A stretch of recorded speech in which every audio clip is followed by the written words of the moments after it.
रुद्धा सरस्वती ज्ञान खले यथा सती। हे नाथ नारायण वासुदेव, हे नाथ। भगवत तेज देवकी जी में विराजमान हुआ, पर वह शोभायमान नहीं हो रहा था। नितराम न रहे, वह शोभायमान नहीं हो रहा था। उदाहरण दिया, जैसे ज्ञान खल के पास सरस्वती नहीं शोभित होती है, जो स्वयं जानाती सद्विद्या, जो स्वयं सद्विद्या को जानता है और अधिकारी शिष्य को वह विद्या नहीं देता है, उसे ज्ञान खल कहा जाता है।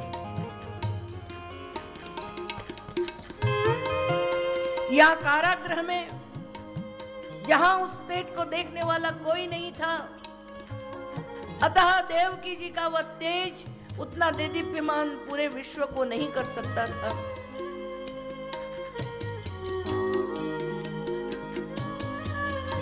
परंतु कारागृह में आने वाले को पता लग जाता था कि देवकी जी कोई अलौकिक तेज से पूर्णभूत हो गई हैं। सारे संसार को यह तेज का अनुभव, आनंद का अनुभव नहीं हुआ। कंस राजा का यह क्रम था, आके देवकी जी का मुख देखना, देखूं तो सही मुझे मारने वाला आया है कि नहीं। राजा कंस आए देवकी जी को देखने के लिए।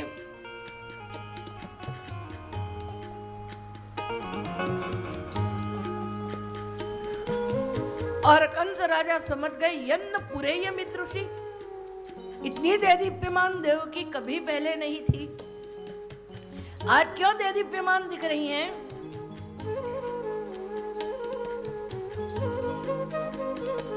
अब निश्चय हो गया, देवकी का अथवा गर्भ मुझे मारने के लिए यहाँ पहुंचा है। इस निश्चय ने क्या किया? उद्धार का काम किया। इस निश्चय से कंस राजा के मन में भय पैदा हुआ और भय भक्ति का कारण बना। काम, क्रोध, लोभ, मोह, मद, मत्सर, ये जितने भी मानसिक विकार हैं, अगर ये भगवान के साथ जुड़ जाए तो भक्ति का कारण बन जाते हैं। किसी न किसी रूप में भगवान में मन लगना चाहिए, भय से लगाओ। हे आया, हे आया। आसीना संविशन तिष्ठन् भुञ्जाना पर्यटन महिम चिन्तयानो ऋषिकेशम् अपश्यत् तन्मयं जगत। मन के इस भय ने निरोध दशा प्राप्त करवाई कंस राजा को। तन्मयम जगत अपश्यत, पूरा विश्व उसे कृष्णमय दिखने लगा।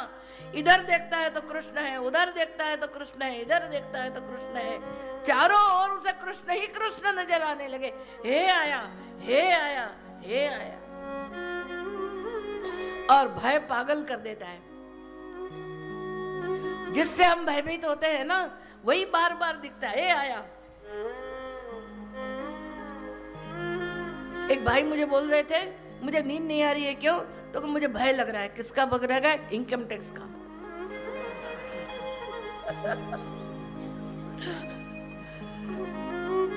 मन में पाप छिपा है, अपराध किया है, इससे चोरी पकड़े जाने का भय मनुष्य को रहता है। भय लगा, हे आया। कंस जानता है मैं पापी हूं, अतः उसके मन में भय लगता है। आया, आया, आया। खाते हुए खाने बैठता, कृष्ण आया, खाना छूट जाता। पलंग पे बैठा हुआ है, कृष्ण आया, छूट गया सोना। इधर से उधर घूमता है, हे आया, मेरा वेरी आया। यहां तो ऐसी हालत थी, और वहां अष्टमी की मध्यरात्रि आई।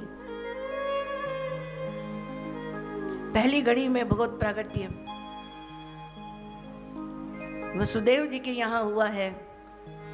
मध्यरात्रि की दूसरी घड़ी में प्रागट्य वो गोकुल में हुआ है। नंद महोत्सव में हम देखेंगे कि गोकुल में केवल यहाँ के गए हुए पराये कृष्ण नहीं है, यशोदा जी की भावना में भी एक कृष्ण का प्रागट्य हुआ है, भावात्मक स्वरूप, रसात्मक स्वरूप का।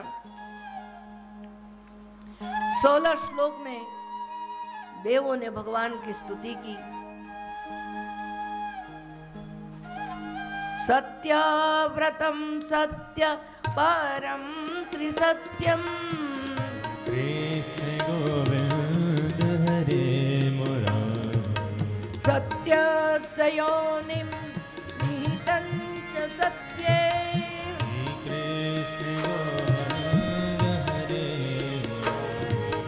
सत्यस्य सत्यामृत सत्यनेत्रम् हे नाथ नारायण वासुदेव सत्यात्मकं त्वां शरणं प्रपन्ना।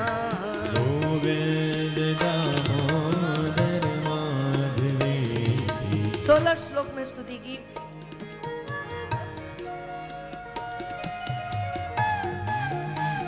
महाप्रभु जी आज्ञा करते हैं, कालात्मा भगवान जातः इति ज्ञापयितुं तथा कला भी पंचदश भी स्वपक्षपात ख्यापक स्तुति।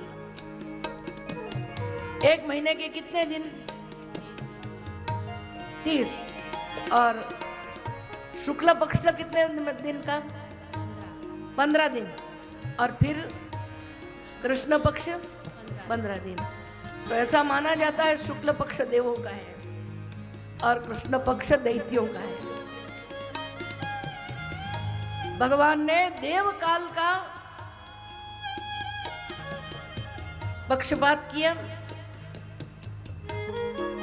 15 कलाएं उसकी होती है, अतः 15 श्लोक उस कालात्मा भगवान की 15 कलाएं हैं और एक श्लोक देवकी जी को सांत्वन देने के लिए। कालात्मा भगवान जाता है।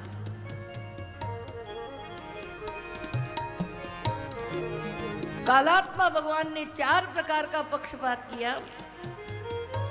एक लोक पक्षपात 4 श्लोक में, स्मृतिकृत पक्षपात 4 श्लोक में, वेदकृत पक्षपात 4 श्लोक में और भगवन मार्गकृत पक्षपात 4 श्लोक में। एक एक के 4 इसलिए हुआ कि प्रमाण, प्रमेय, साधन और फल।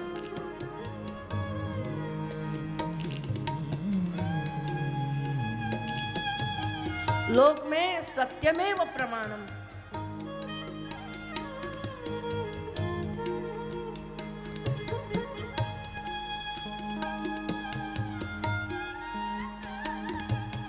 सत्यव्रतम सत्य परम सत्यम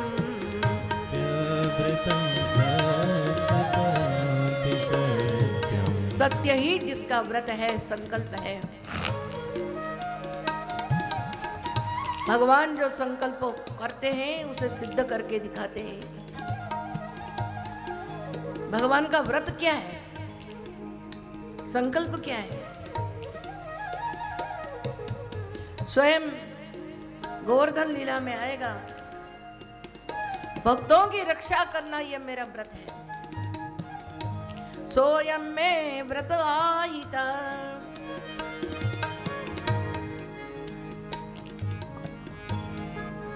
रामायण में आता है राम जी का व्रत क्या है? सकृदेव प्रपन्नाय तवास्मीति च याचते अभयं सर्वभूतेभ्यः ददाम्येतद्व्रतं मम। एक बार जो मेरी शरण में आ जाए उसे अभय का दान देना, चारों ओर का भय मिटा देना, यह मेरा व्रत है। कृष्ण का व्रत था गोपाए आत्मयोगेन। मैं अपने आत्मयोग से उसकी रक्षा करूंगा। और राम जी का व्रत था उसे अभय का दान करूंगा।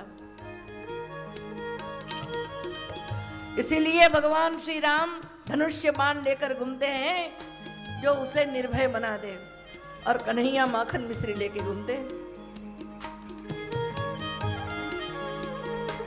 माखन जितना चिकना चुपड़ा है, जितना उज्जवल है, जितना कोमल है, कृष्ण वैसे ही प्रेम का दान लुटाते और प्रेम दे देकर अपने भक्तों की रक्षा करते, स्वयं जाकर अपने भक्तों की रक्षा करते।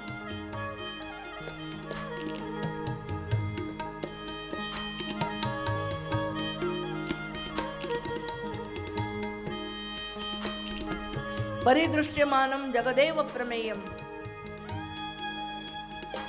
इस जगत का एक ही मूल है, दो इसके फल हैं। इसमें तीन तत्व पड़े, सत्व रज तम। इसका रस धर्म अर्थ काम और मोक्ष है। 5 इंद्रियां इसमें हैं। षडात्मा ही है संसार रूप वृक्ष, शोक मोह राग द्वेष जरा मृत्यु। 7 इसकी त्वचाएं हैं, त्वक मांस मेद मज्जा रुधिर इत्यादि। 8 इसकी डालियां हैं, 5 भूतगण, एक मन, एक बुद्धि, एक अहंकार। इसके 9 दरवाजे हैं। अब इस शरीर में देखिए हमारी खिड़कियां 9 हैं, जिसका वर्णन पंचम स्कंद में आता है।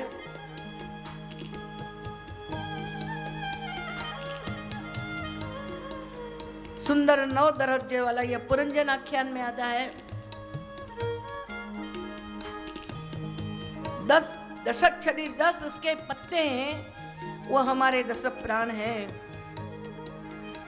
और आदि वृक्ष में 2 पक्षी विराजमान हैं, एक जीव और एक अंतर्यामी। द्वासुपर्णा सयुजा सखाया समान वृक्षम परिशस्व जाते।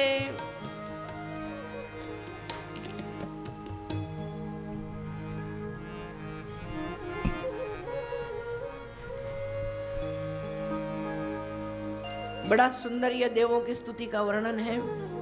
इसमें एक बात मुझे बहुत अच्छी लगती है।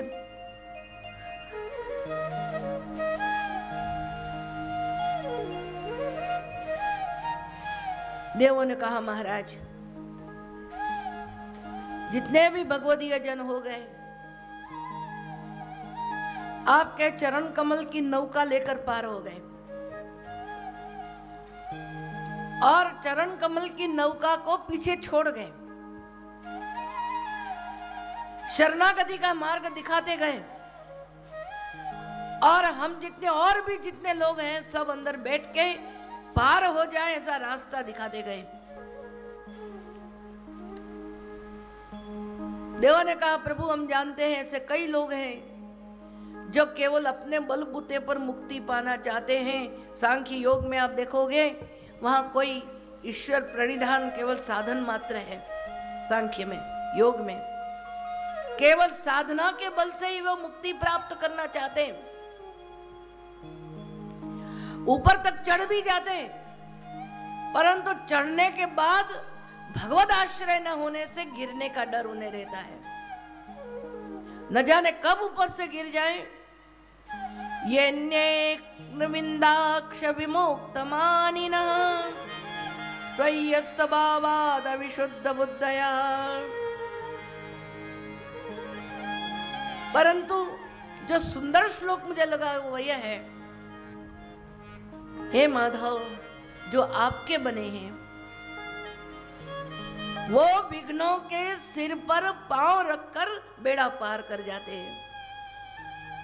तथा न ते माधवतावका क्वचित् दृश्यन्ति मार्गात् त्वयि बद्ध सौहृदा त्वया विगुप्ता विचरन्ति निर्भया विनायकानि कपमूर्ध सुप्रभ।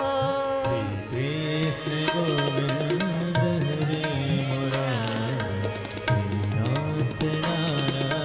जिस बालक को उसकी माँ उठा लेती है उस बालक को खोने का डर नहीं है, क्योंकि माँ की गोदी में बैठा हुआ है। जिस जीव को भगवान उठा लेते हैं आश्रय प्रभु का मिल जाता है, भला फिर गिरने की बात ही क्या है। भक्त का पतन भी पतन नहीं होता, भगवान अपनी इच्छा से उसे पतन में डालते, जिससे उसे अभिमान न हो, परंतु भक्त भगवद आधार पर जीता है।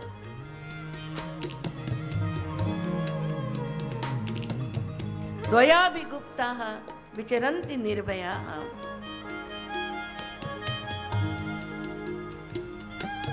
अंत में भगवान देवों ने कहा है, माता मां भूत भयम भोजपतर मूर्छो हो। जो स्वयं मृत्युशील है, ऐसे भोजपति कंस राजा का डर क्यों रखती हो? योक्ता गोप्ता यदु नाम भविता तवात्मजः। तुम्हारा पुत्र यदुओं की रक्षा करने वाला बनेगा। देवगण स्तुति करके चले गए।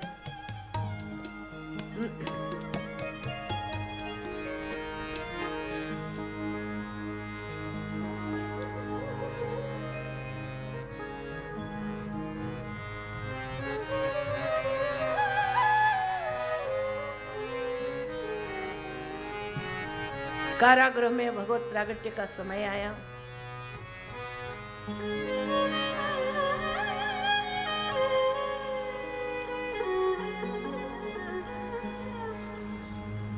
आठ प्रकार के प्रभु का ऐश्वर्य पहले 8 श्लोक में और अंतिम आधे श्लोक में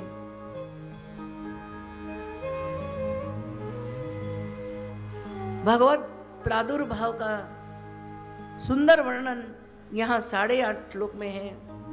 आज भी ये 8.5 श्लोक जब हमारे यहाँ जन्माष्टमी के दिन रात पंचामृत का स्नान होता है, उसके पहले बोले जाते हैं।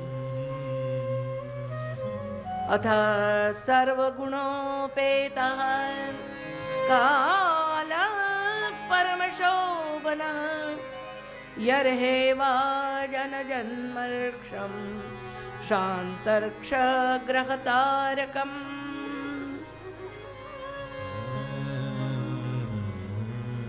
सर्व गुणों से युक्त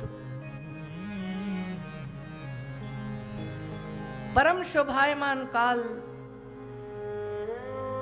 भगवत प्रादुर्भाव का काल आया। रोहिणी नक्षत्र जन्मा का जन्म नक्षत्र, ब्रह्मा जी का जन्म नक्षत्र।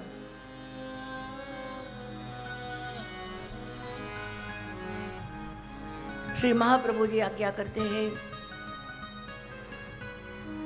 जैसे एक कर्मचारी